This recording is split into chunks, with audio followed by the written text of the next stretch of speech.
पनीर को हम बहुत तरीकों से बनाते हैं और खाते हैं, लेकिन जब भी आपका कुछ फटाफट से बनाने का मन हो तो आप पनीर भुर्जी की इस रेसिपी को जरूर ट्राई करें। Hello friends, welcome to foods flavour and taste. तो आज हम बनाएंगे बहुत ही टेस्टी और मजेदार रेस्टोरेंट स्टाइल में पनीर भुर्जी की रेसिपी। इसमें मैं आपको कुछ टिप्स और ट्रिक्स बताऊंगी जिससे कि आपकी पनीर भुर्जी जो है बहुत ही सॉफ्ट और खाने में मजेदार बनेगी। तो आइए देखते हैं किस तरीके से बनती है पनीर भुर्जी की रेसिपी। पनीर भुर्जी बनाने के लिए जो मेन चीज हमें चाहिए वो है पनीर। तो यहाँ पर मैं लूंगी 250 ग्राम पनीर और उसको इस तरीके से छोटे छोटे पीसेस में कट कर देंगे। यहाँ पर आप चाहें तो घर का बना हुआ फ्रेश पनीर भी यूज कर सकते हैं, उससे पनीर भुर्जी और भी ज्यादा टेस्टी और मजेदार बनती है। उसके बाद पनीर को हम छोटे छोटे पीसेस में इस तरीके से तोड़ देंगे।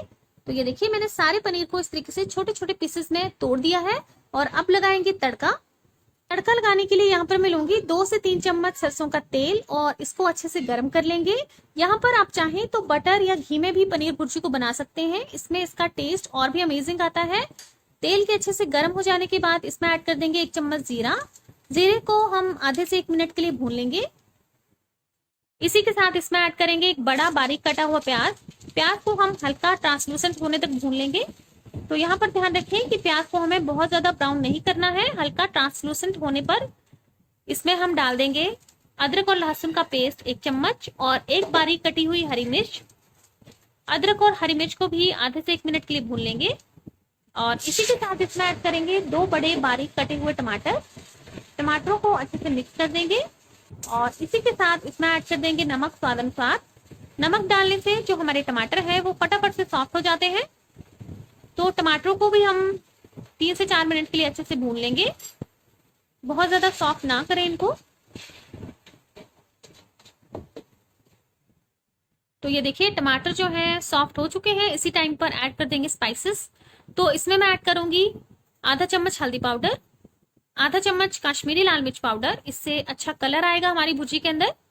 और आधा चम्मच इसमें ऐड कर देंगे धनिया पाउडर। आप चाहें तो इसमें गरम मसाला भी ऐड कर सकते हैं, लेकिन मैं इसमें सिर्फ धनिया पाउडर डालूंगी, इससे बहुत ही अमेजिंग टेस्ट आता है पनीर भुर्जी में। और मसालों को मैंने 2 मिनट के लिए भून लिया है। इसी के साथ इसमें ऐड कर देंगे क्रम्बल किया हुआ पनीर और पनीर को हम बहुत अच्छे से मसालों के साथ मिक्स कर देंगे।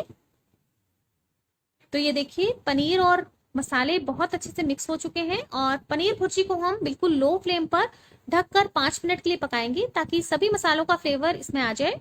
तो ये देखिए 5 मिनट के बाद हमारी पनीर भुर्जी बिल्कुल रेडी है। और इसी के साथ इसमें मैं ऐड करूंगी कसूरी मेथी। तो कसूरी मेथी का बहुत ही अमेजिंग टेस्ट आता है इसमें, इसको आप हाथों से क्रश करके डालें। ये देखिए। और अब इसमें मैं ऐड करूंगी फाइन चॉप कटा हुआ धनिया।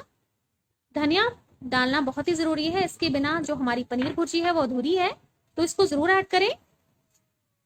पनीर भुर्जी जो है लगभग रेडी है। इसी टाइम पर गैस को ऑफ कर देंगे। और अब इसमें मैं ऐड करूंगी एक सीक्रेट इंग्रेडिएंट जिससे हमारी पनीर भुर्जी का जो टेक्सचर है और टेस्ट है वो बहुत ही अमेजिंग आएगा। तो यहाँ पर मैं ऐड करूंगी 2 से 3 चम्मच बीट किया हुआ दही। दही डालने से जो हमारी पनीर भुर्जी है उसका टेक्सचर और कलर और इसका जो टेस्ट है बहुत ही अमेजिंग आता है और ये भुर्जी जो है बहुत ही सॉफ्ट हो जाती है। तो यहाँ पर सिर्फ एक ध्यान रखें कि जब आपकी पनीर भुर्जी बिल्कुल रेडी हो जाए तो आप गैस को ऑफ कर दें और जब आपने भुर्जी को सर्व करना हो तब आप इसमें दही डालें, जिससे बहुत ही हल्की सी खटास आएगी पनीर भुर्जी में और खाने में इसका टेस्ट बहुत ही अमेजिंग लगेगा। तो ये देखिए हमारी पनीर भुर्जी बिल्कुल रेडी है और इसका कलर और टेक्सचर जो है बहुत ही अमेजिंग आया है। इसको आप पराठों के साथ खाएं, रोटी के साथ खाएं, बच्चों को टिफिन में डाल के दें।